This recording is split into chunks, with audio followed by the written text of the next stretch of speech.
Mga kababayan nating seniors, kung kayo ay 60 pataas at hindi pa nakakakuha ng social pension mula sa DSWD o kaya naman ay nag-aalangan pa kung qualified kayo, mangyaring makinig muna ng mabuti dahil mayroon akong mahalagang balita para sa inyo ngayong October 2025.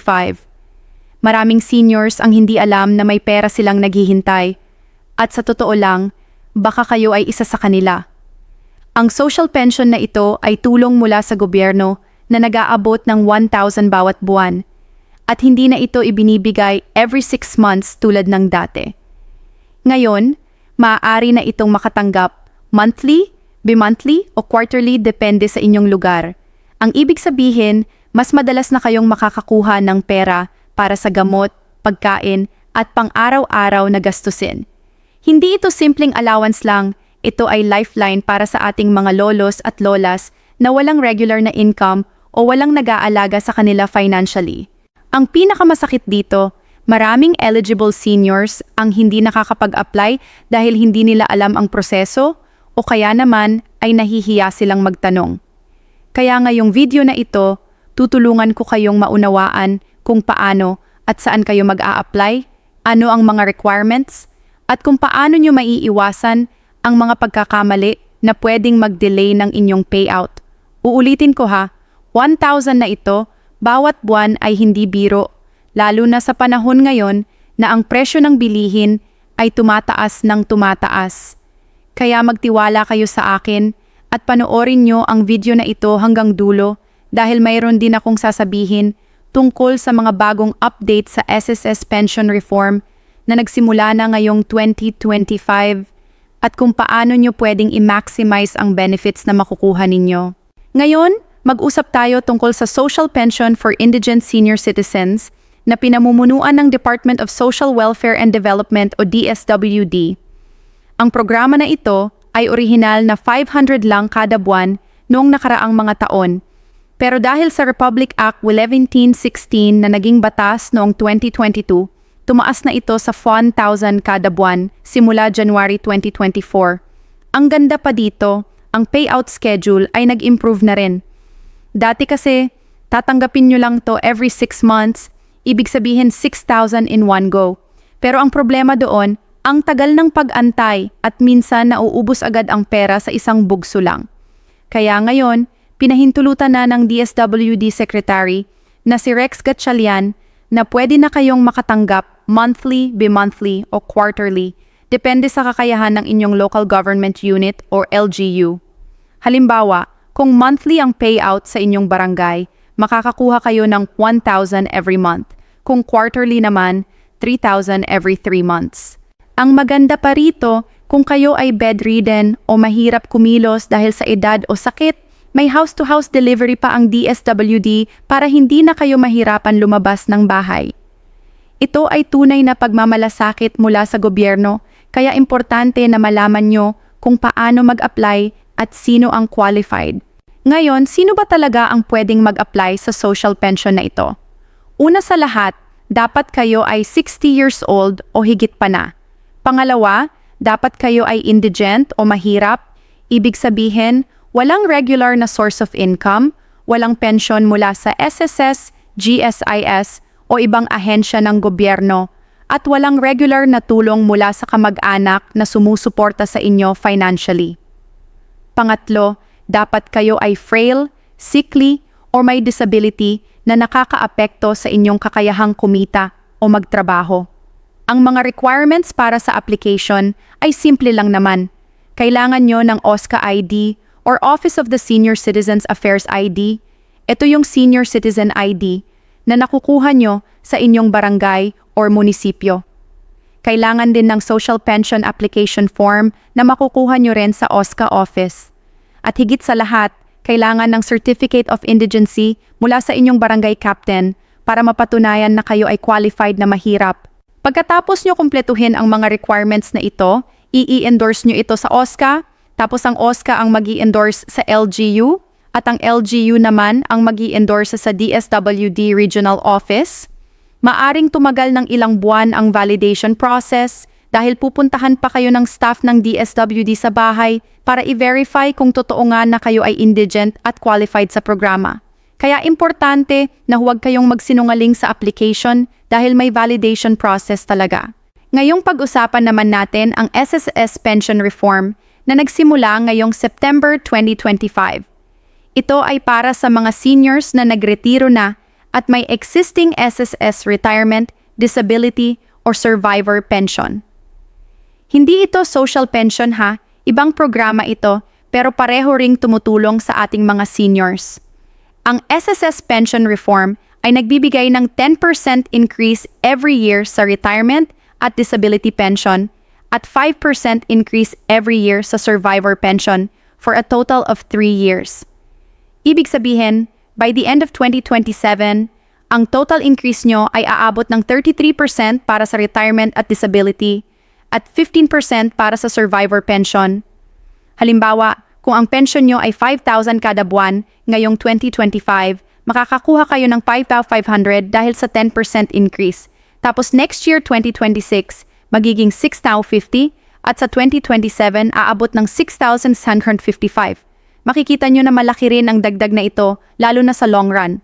Ang maganda pa rito, automatic ang increase na ito, hindi na kayo mag-apply.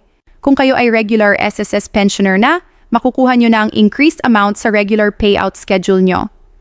Ang SSS ay nag-release na ng updated payment schedule para sa 2025 at ang mga pensioners ay nakatanggap na ng notice tungkol sa increase na ito. Kaya kung hindi pa kayo nakatanggap ng notice, pumunta kayo sa nearest SSS branch o mag-check online sa My SSS portal para ma-verify ang inyong account.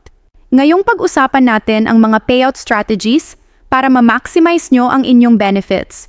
Una, kung kayo ay qualified sa both DSWD Social Pension at SSS Pension, pwede nyo silang pareho makuha basta qualified kayo sa eligibility requirements ng bawat programa. Halimbawa, kung kayo ay dating SSS member at nag-retire na pero indigent pa rin kayo at walang sapat na pensyon, pwede kayong mag-apply ng social pension sa DSWD as additional support. Pangalawa, kung kayo ay 60 to 64 years old at hindi pa umaabot ang inyong SSS contributions sa 120 months, pwede pa kayong mag-voluntary contribution para ma-boost ang retirement pension nyo sa future. Ang strategy na ito ay maganda para sa mga seniors na gusto pang magtrabaho part-time o mag-self-employed at mag-ambag pa sa SSS para mas malaki ang makuha nilang pension pagdating ng 65 years old.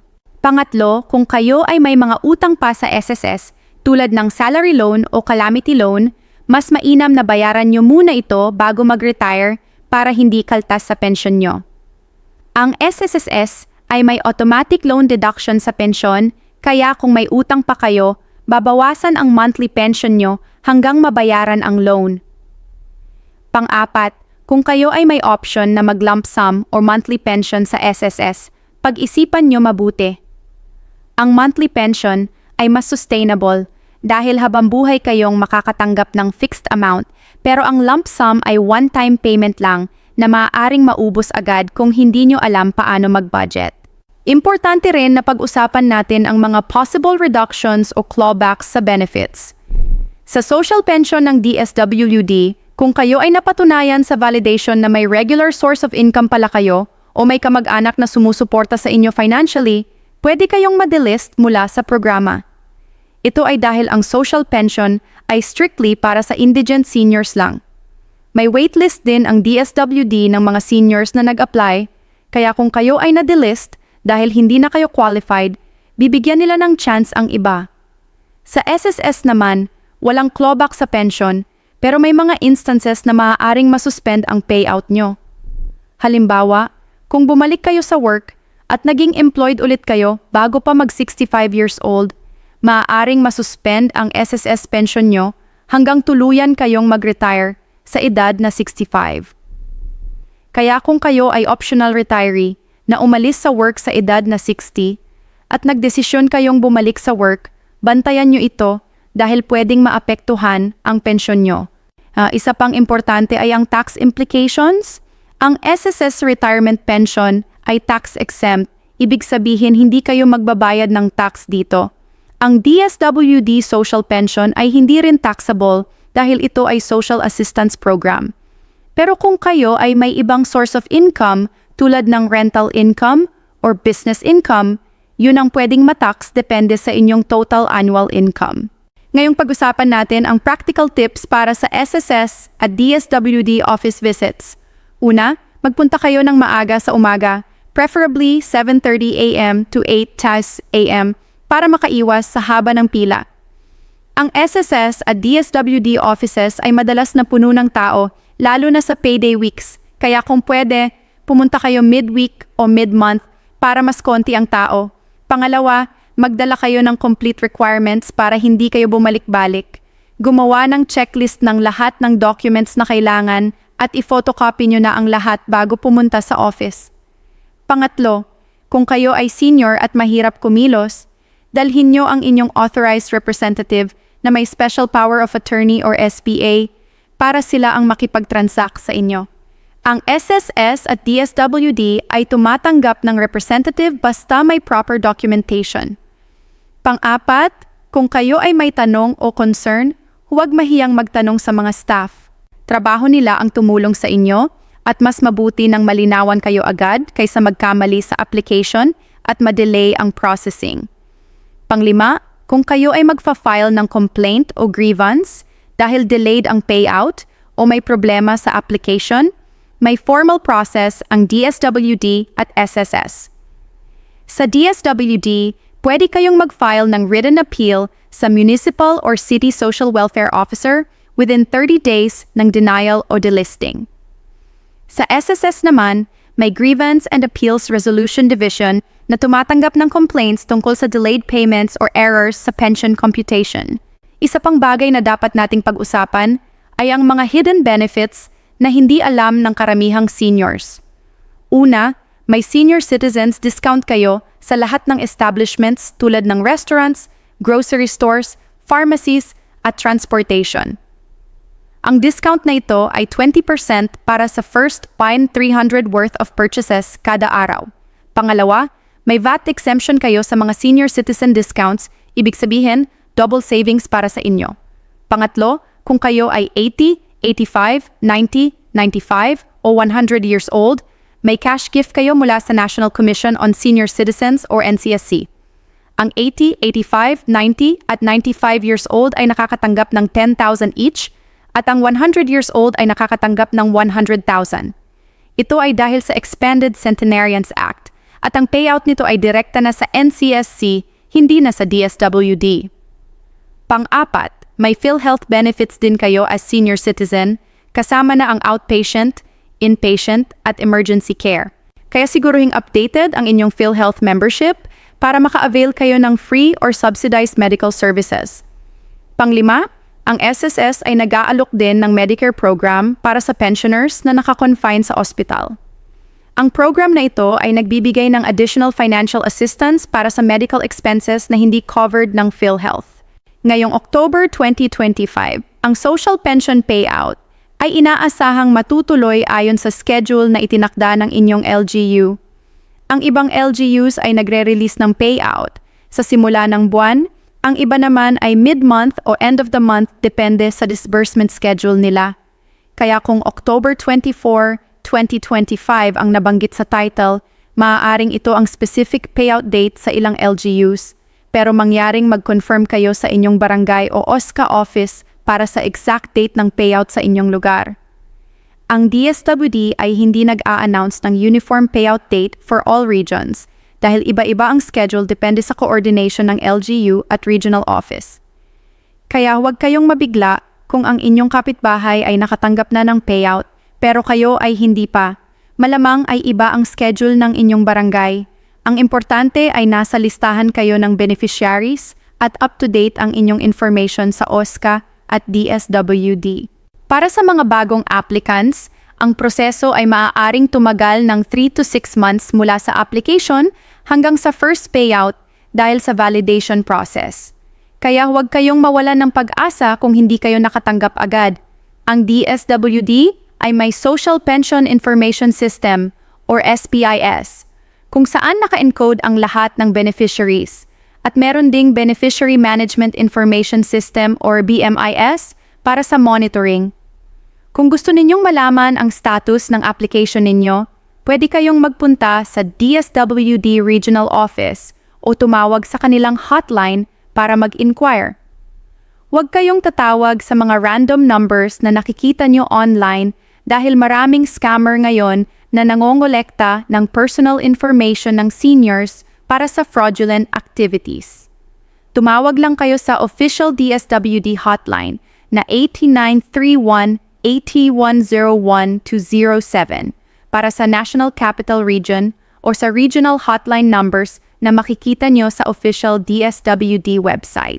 Sa pagtatapos, mga minamahal kong seniors, ang social pension at SSS pension reform ay mga programa ng gobyerno na naglalayong tumulong sa inyo na mabuhay ng may dignidad at seguridad sa inyong golden years. Huwag ninyong sayangin ang mga oportunidad na ito dahil ito ay karapatan ninyo bilang senior citizen ng Pilipinas. Kung kayo ay qualified sa social pension, mag-apply na kayo ngayon. Kung kayo ay SSS pensioner, bantayan nyo ang inyong increased pension at i-maximize ang benefits na makukuha ninyo. Magtanong kung may hindi kayo maintindihan. Huwag kayong mahiyang lumapit sa OSCA, DSWD or SSS para humingi ng tulong. At higit sa lahat, mag-ingat kayo sa mga scammer at fake news na kumakalat online tungkol sa mga benefits na ito. Always verify information from official government sources para hindi kayo madaya. Maraming salamat sa inyong pakikinig at sana ay nakatulong ang video na ito sa inyo. Kung meron kayong mga tanong or experiences na gusto ninyong ibahagi, mag-comment kayo sa baba at tutulong ko kayong sagutin. Huwag kalimutang mag-subscribe at mag-like para sa mas maraming updates tungkol sa SSS, GSIS at iba pang retirement benefits para sa ating mga seniors. Ingat kayong lahat at God bless!